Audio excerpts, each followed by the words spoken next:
Newsfirst, Newsline with Faraz, Shauketaly. And a very good morning to you. This is Newsline, live as always from the Newsfirst studios in Dawson Street in Colombo, broadcasting on TV1, on Facebook, and a little bit later on, you can see the recording on YouTube. And this morning, it's all about inside cricket, and who better than one of the contenders for the forthcoming elections, whenever that's going to be held, is Mr. Nishantha Ranatunga. Very good morning to you, Mr. Ranatunga. Morning, Faraz. Famous names. And I must start off with my favorite question.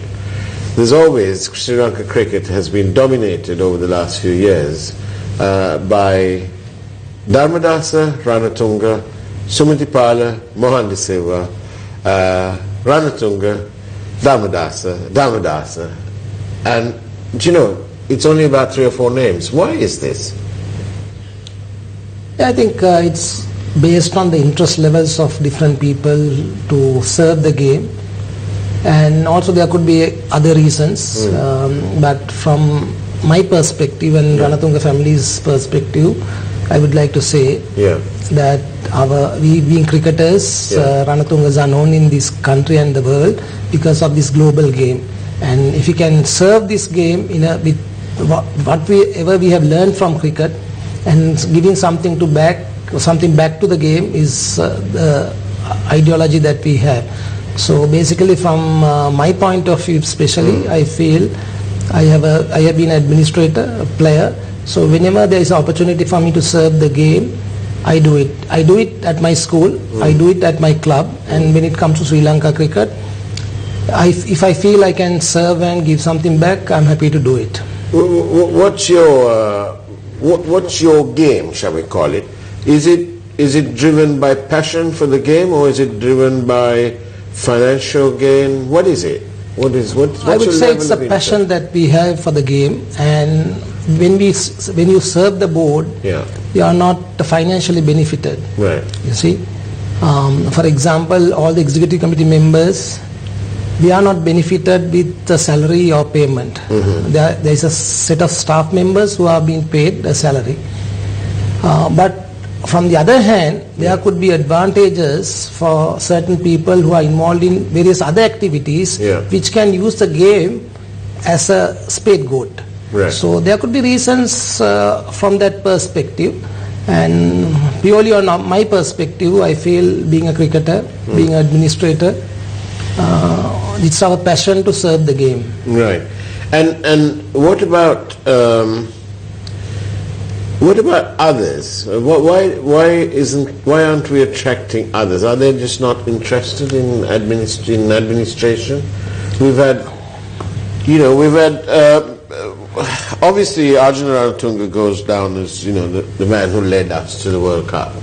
But in terms of administration, his administration has got caught up in between politics and his other life away from the field, and it sort of goes, and it's always used by people to say that just because you're a player doesn't follow that you can administer properly.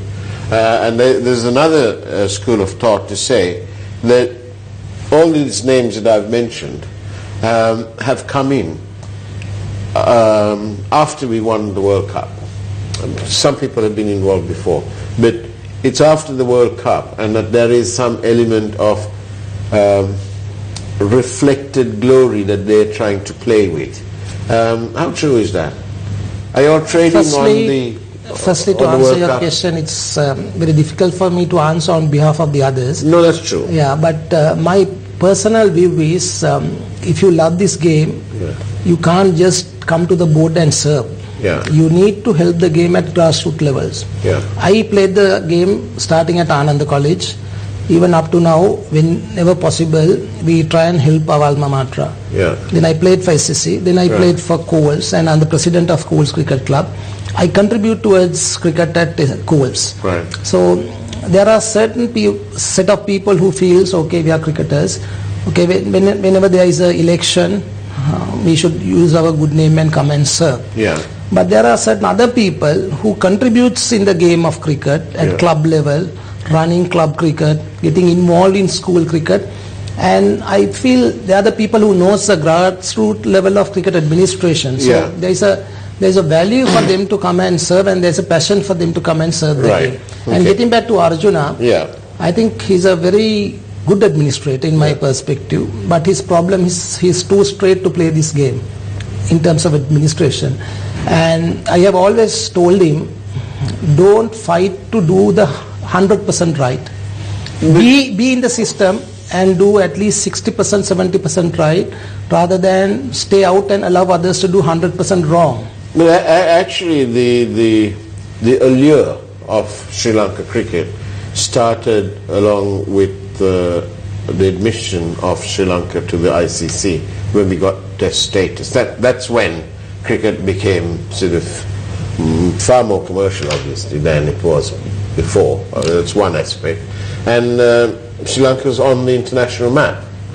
And it's since then, if you look at all the press coverage and so on, this whole cricket administration revolves around a few names.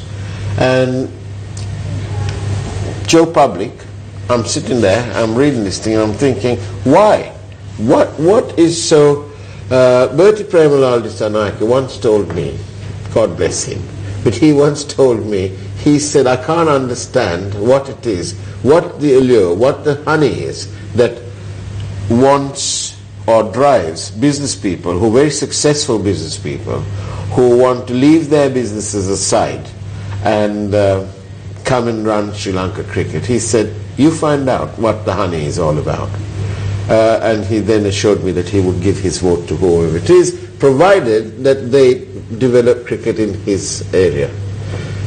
But he said a mouthful, because he said it's the same thing. I'm going on about it. We're well into our, how many minutes now? About 6 minutes, and we're talking about the same thing. We're talking about it because it's important, because people wonder what on earth's happening, and everybody will blame these same people for what's happening at Sri Lanka cricket. No. One aspect of this whole scenario is the previous boards have put so much of conditions for someone to get into the cricket board. Right. Right. Number one is you got to be a member of a club. Right. Then you got to come and serve. If somebody wants to contest for the presidency, you need to serve the board for at least 4 years during the last 10 years. Right. There are so many regulations that brought in by the previous administrators to block others coming in. This is what I mean. That is one point. The other point is your administration is ring fenced. The other point is there are so many other cricketers who wants to get involved. They have very limited time to go and help a club, do something for the club and develop cricket there. You see, it's unfair to block people who has the knowledge. You should get them involved in different aspects of the game. Cricket techniques, techniques part of cricket, if they don't have the time to serve the administration part. So, as you said correctly, there are so many other reasons behind it for cricketers who doesn't want to come in. Even this time, there was no one to contest. But I decided to contest myself at these elections, because when I went for a SGM on the 19th of this month, my club was served with the notice and a resolution. And when I went there, they gave a different resolution and they were trying to impose it on us. Then I objected and I said, if you do this, this will end up in court. And I took it to the courts. And that's why you've gone to court? 100%. Right. Yeah. And I had no intention of getting involved in this year, because I have other commitments which I have committed for the next 1.5 years. So I was never interested. But a lot of cricketers, a lot of past administrators wanted me to get in and fight this cause. Right. And now we have a court ruling that has put the elections on hold. You fought on your complaint was on two folds. One was that the election should have been called in was it an EGM? The former Minister of Sport brought in a resolutions to the Constitution, sports regulations, to say that the body needs to get a SGM done and get the functions of election committee to run elections. This is one 2016. Right. From 2016 to 2018, we had about 2 SGMs. Right. But the present administration didn't get that approved at SGM. Right. And they gave us only around 20 days, working days, to put our nomination and contest these elections. Right. The notice was sent just before the New Year. Right. And we had a long holiday, New Year to Vesak. Right. And these notices goes to the club administration. Right. It doesn't come to us individually. Right. So from the club administration to reach the executive committee of that particular club, it takes about 4-5 working days. Right. And on top of that, they fixed it in such a way, they manipulated it in such a way that number of days that we could make a complaint to the election committee, we had to sign all the documents. I put a objection with 1,800 documents. Right. I had to sign all these 1,800 documents within 1.5 working days. Right. So I'll have to find documents, I'll have to sign documents, I'll have to put it to the committee. Right. So even for me to go to court, if I had enough time earlier, I would have taken it to the court. Yeah. But the regulations and the guidelines of the election committee was never discussed or communicated to the membership before the 19th. So there were so many manipulations they were trying to do. So people can get into power with manipulation, but it won't last long. The furthest place that I could go to was the law, and I have gone there, and I'm happy that we have got this injunction. There are so many other aspects that we are fighting there to make cricket better for Sri Lanka and the cricketers. Do you know, from a public perspective, and I have somebody, one of our viewers who's sending me this message, saying that Sri Lanka's had wonderful, great names, and they include Satasivam, Stanley Jayasinghe, Clive Inman, Ian Pearce, Neil Chamugam, Abu Fawad, D.H. Silva, Sabandu, and the list goes on and on. And in contemporary times, obviously, there's the Arjuna Ranatungas and the Aravinda De Silvas and the Dilip Mendises and the Wettimanis, and we can go on and on. They all conjure up wonderful memories for us as Sri Lankans. Yeah. And we are sad when something that we are all proud of across our communities, there's no divide when it comes to cricket. It's all one, and it's a wonderful slogan for Sri Lanka cricket, one nation. It's actually true, but with all this infighting going on and misadministration and manipulating the system and so on, don't you think that we're going nowhere? We won't be able to identify the talent out there. Yeah, it's matter of people to understand and realize whether we allow this corrupt system and manipulated system to continue, or somebody come and fight with the support of the media and the law to get it right. You see, and my view is, if you just keep quiet, we were at the top of international cricket when we served the board with Jayanta Dharmadasa. We were first in the T20s, we were second in the one days, and we were third in the test status. Today we have gone to the 7th, 8th and 9th position, and we are below Afghanistan in some formats. Right. Number two, we have had complaints about match fixing, people getting involved. I think that is the biggest threat for cricket internationally today. Right. If you don't control that, it's going to be a difficult task for people to keep on watching cricket. You see, you can make bigger money from bookies or match fixing than playing cricket. So most of these people who are involved in this aspect would like to get involved and manipulate things. If they can manipulate elections, they can manipulate wickets, they can manipulate selections, you can manipulate players. How much of I mean, this interview won't be complete if I don't ask you this question. What was the level of influence, manipulation, and manipulation that went on during the previous administration? We have to remember that it was a different administration altogether. So how did that affect Sri Lanka cricket? How did it affect you? What administration are you talking about? Sri Lanka cricket. You served at Sri Lanka cricket during our time. Years. There was no manipulation at all. Yeah. But we were properly monitored and forced to do well in cricket. Yeah. So even I like that word because you're saying forced to do. Forced by whom? Forced by the membership. Right. They wanted us to do well in cricket. Not by President Rajapaksa. President Rajapaksa was one person who was interested in this game, as far as I know, and also he knew who should not get involved in cricket. Yeah. That respect should go to him. What about the influence of his son? They were never involved in the aspect of cricket. What about Suryavada Stadium? That's a thing that they did. They wanted to do for cricket as well as Commonwealth Games. Right. We were part of developing the grounds. Yeah. But the commitment for it was all done ad hoc, Nishantha, as you probably know now. There's the state engineering people, and there's the Sri Lanka Ports Authority, and there's the Treasury in between, and none of there's no contract. It's a policy decision taken by the government. There's a cabinet paper to build a stadium there. Yeah. So from cricket perspective, our involvement was only for the grounds. Our commitment was only for the ground. Having a ground in Hambantota, that is something that we thought it's a good idea. So we commit ourselves for the development of grounds, and our commitment was something more than 50% of the commitment for Dambulla Stadium, which was built a few years back. Yeah, but from an operational point of view, out in the middle of nowhere is how one would look at it.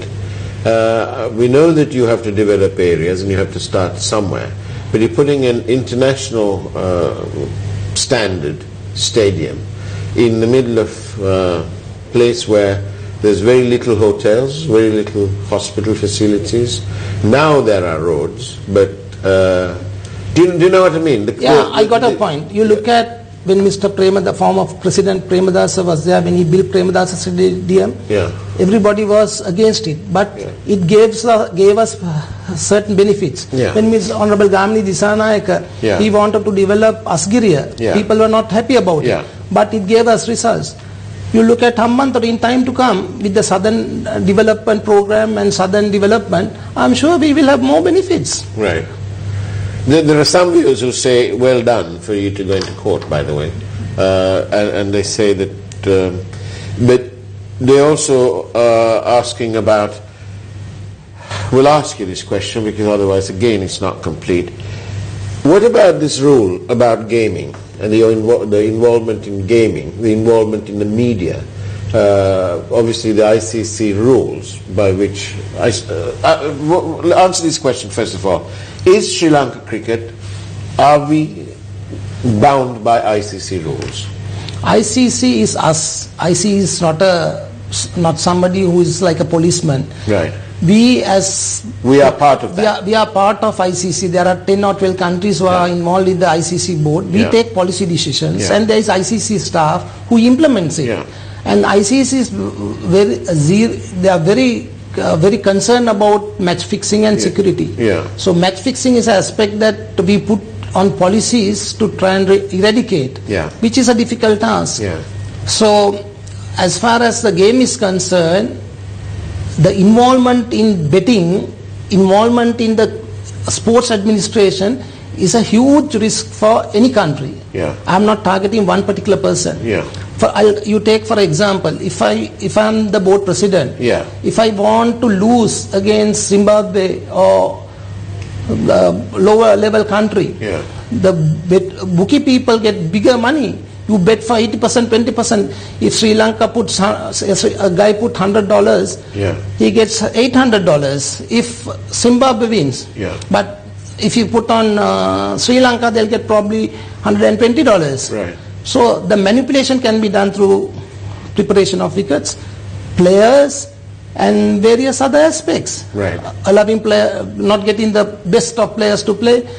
and putting pressure on players for taking wrong decisions in terms of the toss, whether to bat or ball, playing the games in different places where it supports others. But doesn't the ICC rules, like you say about the gaming, doesn't it also have about people's involvement in the media?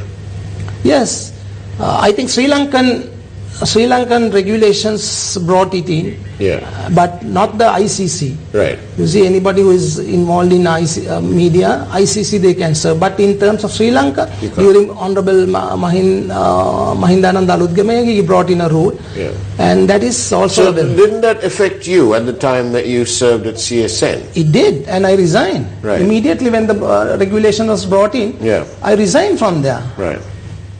Did you feel a bit put out? Did you feel it was... Not really. Did you feel you were targeted? You look at people like Mr. Raja Mahendran, who was head of MTV, who served the game, who supported Honorable Gamini Jisana. He was one pillar of support for development in cricket for Mr. Gamini Jisana. It could have good causes, it could have bad influences. Right. Now, at the time that you served at the cricket board, you also ended up with CSN, but somehow CSN got the TV rights. Yeah, was that? Was a bit controversial then? It was through a process. It was through a process, and only CSN bid it. That is something that we can discuss, and with documentation. It has gone to different FCIDs and all that. They have done investigation. Oh, has it? I went and explained, and SLC staff explained. But the issue is, today, have this country got a free-to-air sports channel to develop cricket? One aspect that we should have in this country is a free-to-air sports channel where you develop techniques of sport. You provide support to people who are outside. Today you can pay and watch sport, right, with different networks.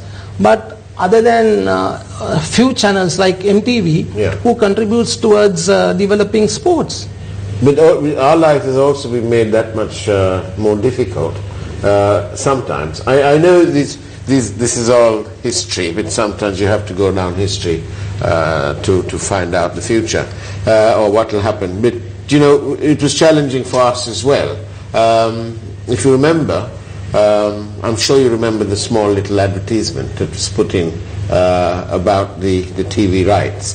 But it was marketed, it was sold as marketing rights. So unless our people in marketing and in sales had their little glasses and were doing that, they would have missed it. And I don't know...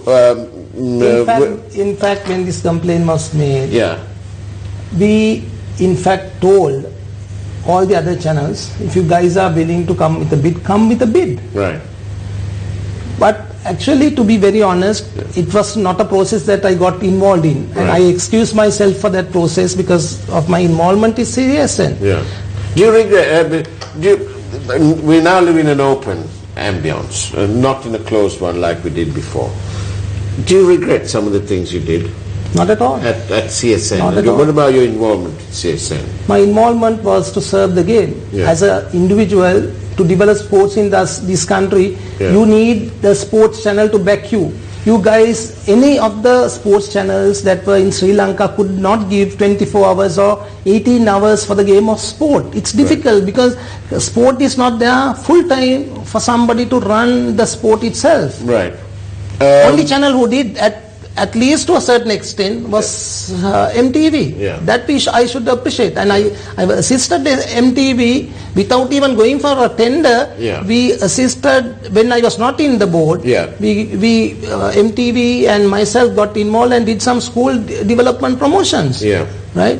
But at that time, the full commitment for a channel was not there. But Channel I was virtually stopped by Mahinda Rajapaksa. No, I really don't know who stopped it or whatever. But I was a Director General long years back. I-Channel was meant to address the issues of Tamil speaking people in this country. That was the policy of the government at that time, and they could not. We had times where we watched show cricket on I-Channel and we stopped for the news. Now, Nishantha, in the last 5-6 minutes, tell us why you will make a difference at the cricket board, at Sri Lanka Cricket? Number one, I feel we should get the game to the top level in terms of our performance.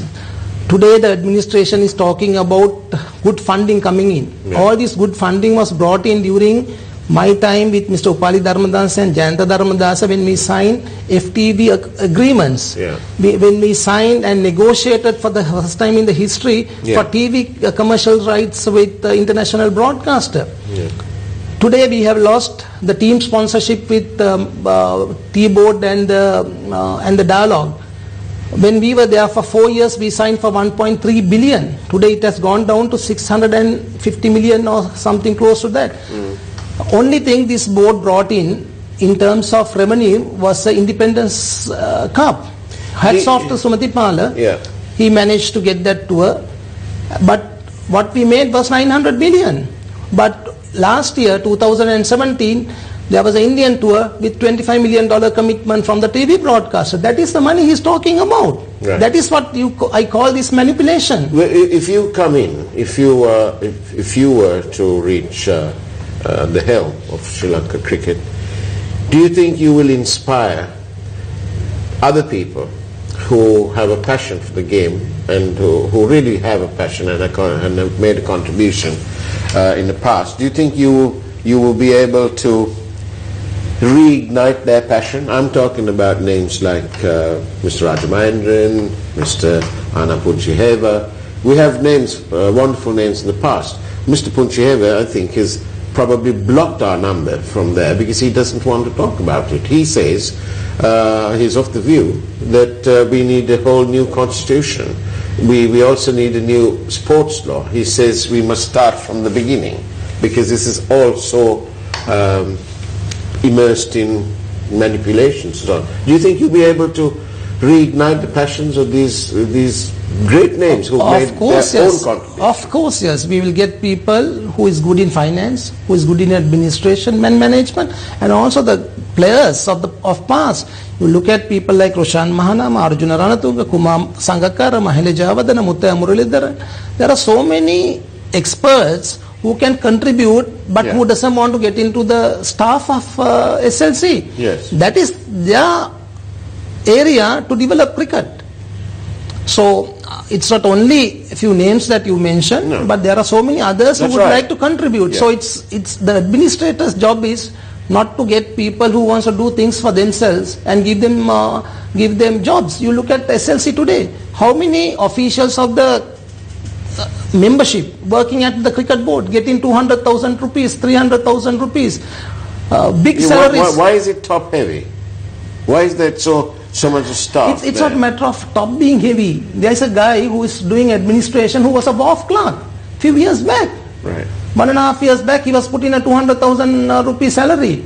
How can he contribute? He is doing all the dirty linen, washing the dirty linen for the board. It's an absurd situation. And you think that you'll be able to make this difference? Of course, yes. And what's your team like? Who's in your team? When I took over cricket with Dharmadasa, first Upali, then Jayanta, we were little down in our rating, 6, 7, 8. We managed to brought the level of cricket to the top standards. So today it has gone down, but if this goes for 2 years, even God can't come and revive cricket. Because when it comes to next set of TV rights, if we are there at 7, 8 position, broadcaster will not pay us money. So the suffering will happen from 2 years downwards. But for whatever we have signed, they will take the monies and they will shout and dance. But 2 years onwards, I think it's going to be the difficult times for Sri Lanka cricket. We will not get sponsors. The broadcaster will not be ready. And not only that, the good countries will not come and play because when it's a bilateral tournament, if we go there, the interest level of India or Australia or England has to be there for them to make money. If that is not going to be there, they will say, Sri Lanka, come for one test, 2 one-days. A viewer is probably putting the whole thing into perspective. He's saying winning the public opinion is what has to be fixed. I think I agree with that. It's not only the public opinion. It's matter of various other aspects that should get in. Yes. And somebody's asking very specific questions about the Dambulla Stadium, but we're running out of time, so I can't take that question. But our network is open to you. Do come along again and explain various other aspects.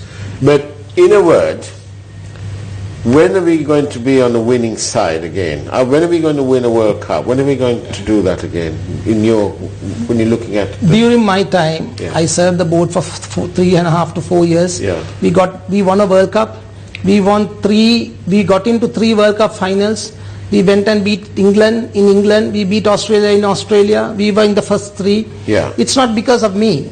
We managed to get the support of players, the others, the administrations, the support of other countries.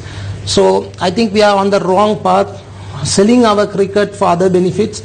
So if you change it within 2.5 years, you can revamp cricket, but you can't do it overnight. It will take at least 1.5 to 2 years to revamp cricket and put our cricket in the right direction. And with the election of Nishantha Ranatunga as president of Sri Lanka cricket, that will happen. It doesn't need to be Nishantha Ranatunga. There are so many others who could come and contribute. But you're representing the others. But the important thing is the issue should get out of cricket. Match fixing, booking, all that has to get out of cricket for the cricket to run. There are good people, like you talk about Dharmadasa, Ranatunga Arjuna, you talk about Siddharth Vettamani, you talk about Kushil Gunasekar. Well, there's another name, Siddharth Vettamani. Yeah, nice name.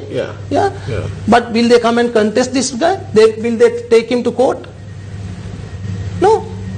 So there are some people like you. They like to play the back pedal. When they ask to come and serve, they will come and serve. They don't want to controversial. You can't blame them. They are different people. They are people who doesn't think like me to fight people. Indeed. Very quickly, what happened in Galle? What's this pitch fixing and all this business? I think your channel hit on the right place on that scenario. Yes. When it comes to provincial or district cricket, you need to take the expertise of people there. The person who was in charge of the grounds, late Premasiri, he recommended to the board not to put these people in. And he ended up dead. That part I don't want to make a comment. I don't want to go personal on people. That's a different scenario. But after a district secretary talking about malpractices and not recommending it, the board to impose it on behalf of somebody who was not qualified. Godfrey Dabra is not a qualified person to prepare wickets. But he's in charge. He's in charge only for international cricket. There is a qualified person who is doing the local cricket, the local grounds for local tournaments. But there is no money involved there. Why are they fixing the pitch again there? If you go to a bookie, you take the paper. It's not matters winning or losing. It's matter of people finishing the game in 2 days. Test match finishing in 3 days. The bets are like that. And some players playing, the selections, all that is in the book. But in that Galle matter, crucial evidence was locked up. Never came out until our channel put it out. 100%. That is why it's called MTV. News first. Wonderful. Sports first as well. Nishantha Ranatunga, good luck with your travels and your battles, and we hope that Sri Lanka cricket will end up top of the world again. Thank you, Faraz, and thank you, MTV, for the opportunity. You're very welcome. And that's the way it was. We're sorry for the overrun, but important topics like this and all that. On Friday the 1st of June 2018, that's the way it was on Newsline. Take care and God bless. Thank you.